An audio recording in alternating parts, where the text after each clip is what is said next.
سلام دوستان، امیدوارم که حال دلتون عالی باشه.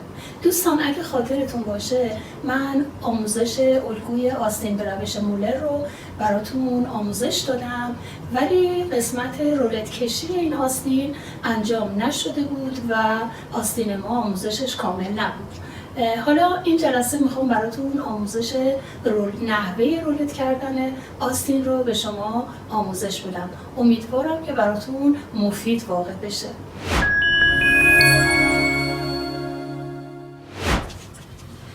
سلام دوستان، امیدوارم که حال دلتون عالی باشه. دوستان اگه خاطرتون باشه من الگوی آستین رو براتون روی تخت وایت بورد اومدم آموزشش رو دادم، ولی رولتش هنوز انجام نشده بود. توی این ویدیو تصمیم گرفتم که بیام روش رولت کردن الگوی آستین رو هم به شما آموزش بدم. خب ما تا این مرحله الگومون رو کشیدیم و حالا بریم که رولت کنیم و ببینیم رولت آستین به چه صورته. ببینید دوستان، این خط رولت هست، این هم خط رولته. ببینید آستین ما در واقع تو 4 مرحله رولت میشه. 2 مرحله برای قسمت بالا، 2 مرحله هم برای قسمت پایین. در 4 مرحله ما برگر رو تا میکنیم و این رولت رو انجام میدیم. این خط رولت برای هر دو قسمت، هم پشت آستین هم جلوی آستین هست. این قسمت خط تاه، این خط تاه، این هم خط تاه برای قسمت پایین، باز این خط تاه ماست برای بالای آستین و این هم باز خط تاه برای قسمت پایین، خط تاه. خب حالا ببینیم که چی کار باید بکنیم. ما میایم این قسمت رو، ببینید اول میام از این نقطه تا این نقطه رو تا میکنم. ببینید این قسمت، این خط رو میام تا میکنم به این صورت. تیکه بالا به این صورت میام این خط رو تا میکنم تا نقطه آرنجمون. ببینید از اینجا تا کردم تا این قسمت نقطه آرنجمون.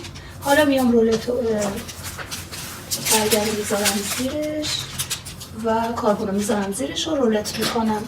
خب ببینید این خط رولت ماست، گفتیم این خط تا، این رولته. من این خط رو رولت میکنم از ناحیه آرنج و اینم همینطور. پس ببینید این تیکه رو رولت کردم با این قسمت و این قسمت. خب حالا باز میکنم. این چون کاغذ زیرش بوده علامت رولتمون نیفته. من یه دو دیگه این کار انجام بدم. پس این رولت شد، این قسمتمون رولت شد، کف حلقمونه، اینجا هم آرنجه که رولت شد. حالا باز میکنیم. خب خط رولت ما به این صورت افتاده. حالا قسمت پایین رو میایم از این نقطه آرنج دوباره تا میکنیم تا این قسمت پایین و رولتش میکنیم اینجا تا این قسمت. خب من میام اینجا رو که لبه آستین ماست رولت میکنم به اضافه این خط. خب رولت کردیم و این بر آستین ما تشکیل شد. حالا بعداً میتونیم این خطوط رو پررنگ کنیم تا واضح تر باشه. حالا بریم این قسمت هم رولت کنیم. حالا سمت پشت کار ما آستین، این قسمت پشت آستین ماست. میایم مجددا از این نقطه تا این نقطه رو خطمون رو تا میکنیم به این صورت و رولتش میکنیم. به این صورت تا میکنیم، کاربون رو میذاریم زیرش و رولت میکنیم از این قسمت. یعنی ما این تیکه رو تا اینجا رولت میکنیم. ببینید از این قسمت رولت میکنیم تا اینجا و این خط رولتمون هم که گفتیم برای هر دو طرف یکسانه. اینم رولت کردیم، اینو رولت کردیم، این قسمت آرنج هم رولت میکنیم تا این محدوده. حالا میریم باز میکنیم و قسمت پایین کارمون رو رولت میکنیم. این قسمت رو من تو 4 مرحله رولت کاری انجام دادم. 2 تا برای بالا، یه پیش، یه پشت، دو سری هم برای پایین، پشت، جلو و پشت کارمون. دوباره میایم این خط رو رولت میکنیم تا اینجا. این که خط رولتمون ثابته. این قسمت لبه آستین هم رولت میکنیم. حالا بازش میکنیم و میایم خطوطمون رو پررنگ میکنیم. خب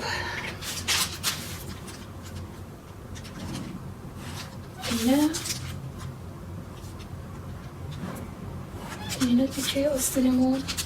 این قسمت کارمون یه پنس ایجاد شده. اینم لبه آستینمونه. این قسمت هم باز رولتش رو پررنگ‌تر کنم تا بهتر دیده شه.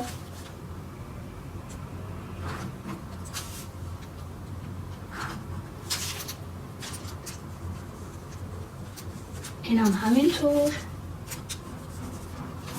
و این قسمت.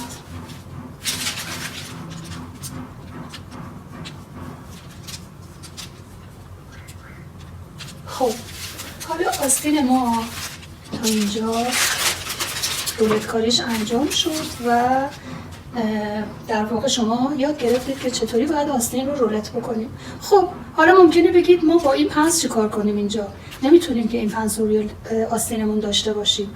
ما میایم چی کار میکنیم؟ این پنس رو انتقال میدیم به این خط به این خطی که اینجا هست. من میام اینو قیچی میکنم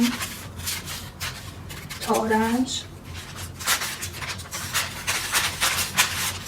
یکی از ساقای این پنسمون هم قیچی میکنیم و اینو به این صورت رو هم قرار میدیم و میبندیمش.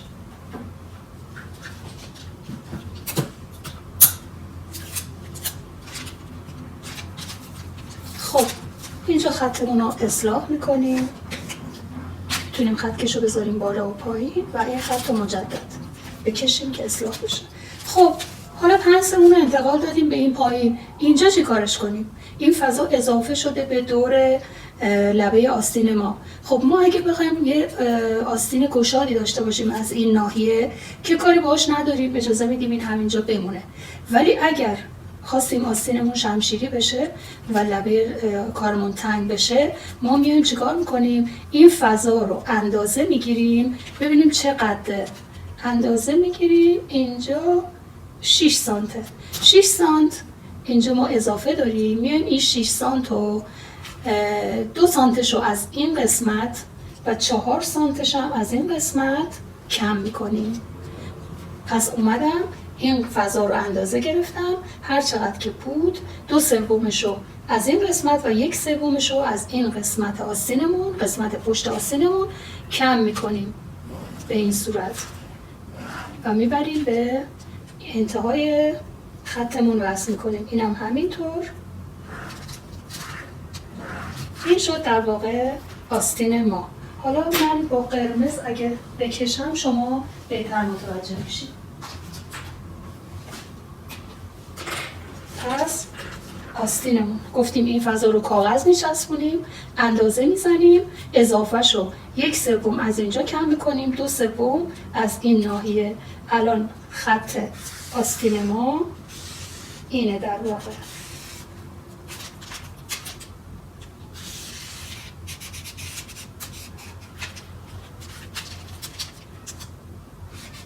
اینم خط میکشیم، اینم همینطور و این خطوطمون رو اصلاح میکنیم.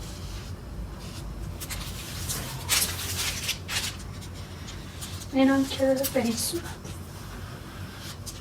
خب حالا ما یه سری نقاط موازنه باید داشته باشیم که بتونیم موقعی که داریم آستین رو به بدن وصل میکنیم دچار مشکل نشیم. نقاط موازنمون، اول باید تاج آستینمون رو پیدا کنیم. ببینید این تیکه اینجا تاج آستین ماست. ما میایم خط کشمون رو به صورت کونی اینجا قرار میدیم و یه خط میکشیم تا پایین.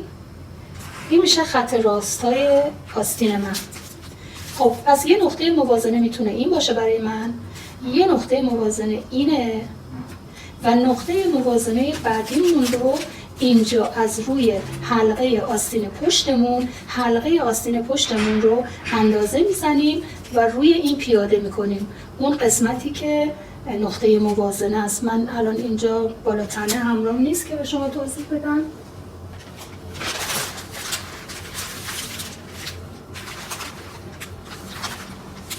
خب ما بالاتنه پشتمون این قسمتمون یه نقطه موازنه داریم.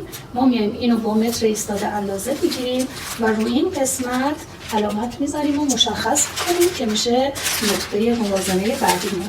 پس ما توی آستین 3 تا نقطه موازنه داشتیم. یه دونه اینجا، یه دونه تاج آستینمون که حتما باید مشخص کنیم با کلیپ روی پارچمون موقع برش، یه دونه هم اینجا. خب امیدوارم که متوجه شده باشین و براتون مفید بوده باشه.